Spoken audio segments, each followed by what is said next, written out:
तुझ पर लिखूं या तुझको लिखूं, उलझन यही हर बार है। लेना देना नहीं है इस दुनिया से मेरा, मुझको तो बस तेरी दहलीज से प्यार है। जय श्री श्याम, हारे के सहारे की जय हो। दोस्तों, जब हम बाबा श्याम के नाम का जाप करते हैं तब यह हमारे और भगवान के बीच की दूरी को कम करता है। जब आप बाबा श्याम के मंत्रों का जाप करते बहुत ही विश्वास के साथ, भाव के साथ करते हैं, तो इससे न केवल मन की शुद्धि होती है बल्कि आत्मा की शुद्धि होती है। बल्कि इससे जाप करने वाले व्यक्ति की सांसारिक इच्छाएं भी पूरी होती है। नाम जाप के प्रभाव से हमारे प्रारब्ध नष्ट होते हैं। आजकल संसार में किसी का सुख किसी से देखा नहीं जाता है। दुनिया स्वार्थी और मतलबी है। जैसे जब कोई किसी से मिलता है तब वो 100% में से 90% लोग अपने स्वार्थ के कारण ही मिलते हैं। लोगों से दोस्ती रखते हैं। कई लोग जो कि सोचते हैं कि हमारा भला हो और दूसरों का बुरा हो। इन्हीं स्वार्थ के कारण ही भगवान पूजा भक्ति को स्वीकार नहीं करते हैं। बाबा श्याम तो हारे का सहारा है।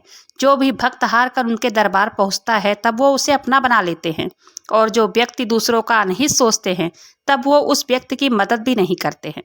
दोस्तों, बाबा श्याम को प्रसन्न करने का सबसे सरल और सिंपल उपाय यही है कि हारे हुए की मदद करें।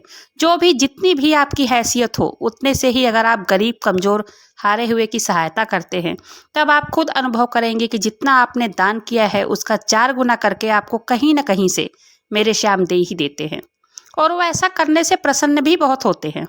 आज की जो सत्य कहानी सुनाने वाली हूँ वो उत्तराखंड से सपना जी ने भेजी है। ये कहती हैं, नाम जप का चमत्कार तो है, ये मैंने खुद महसूस किया है।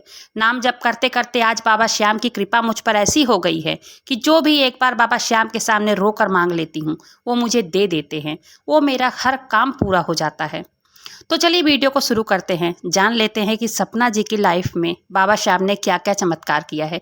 वीडियो पसंद आए तो वीडियो को लाइक करें। अपने ही चैनल मैजिक उपाय को सब्सक्राइब जरूर से कीजिएगा। बाबा श्याम नाम का जयकारा एक बार जरूर लगा दीजिएगा। चलिए जान लेते हैं सपना जी ने क्या बोला है। सपना जी कहती हैं, मेरे जीवन में बहुत कठिनाइयाँ थी। मेरी शादी को 5 साल हो गए हैं। जब से इस घर में आई तब से हमेशा मुझे ताना मारा जाता, क्योंकि मेरे माँ बाप ही बहुत गरीब हैं।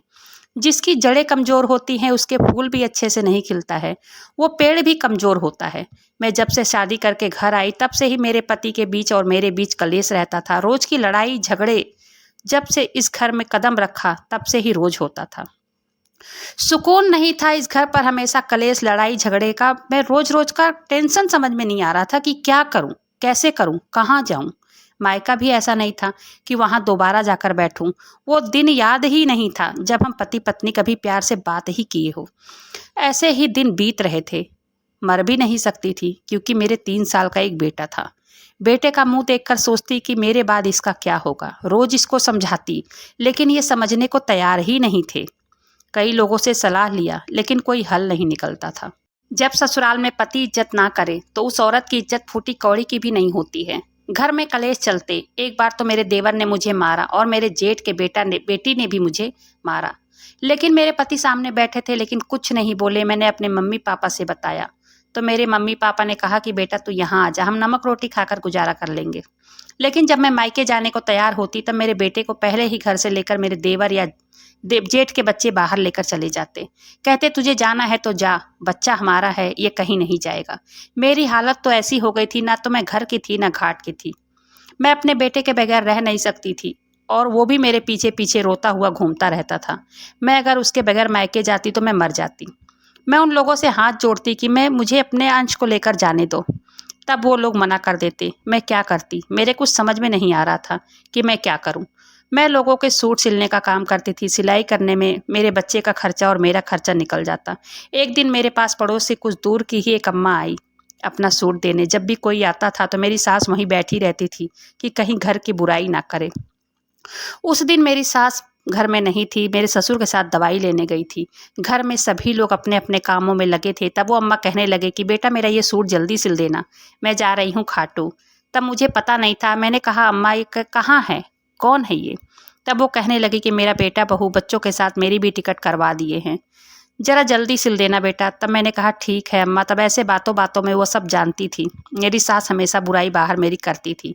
तब वो कहने लगी बेटा तू बाबा श्याम की पूजा किया कर, उनका नाम जप किया कर, तेरा दुख मुझसे छुपा नहीं है। तब मैंने कहा अम्मा कैसे करूँ, क्या करूँ? तब अम्मा ने कहा बेटा भगवान भाव के भूखे हैं। तू अगर सुबह नहा धोकर उनके नाम का खाली जाप करेगी तो भी कृपा तेरे ऊपर वो कर ही देंगे।